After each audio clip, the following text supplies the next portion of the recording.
என்னை பார்க்கிறேன் ஏதுமில்லாமலே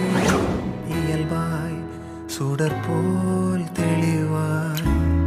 நானே இல்லாத ஆழத்தில் நான் வாழ்கிறேன் கண்ணாடியாய் பிறந்தே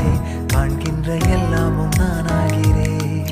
இரு காலின் இடையிலே உரசும் பூரையாய் வாழ்க்கை போதும் அடடா எதிர்காணும் யாவுமே தீண்ட தூண்டும் அழகா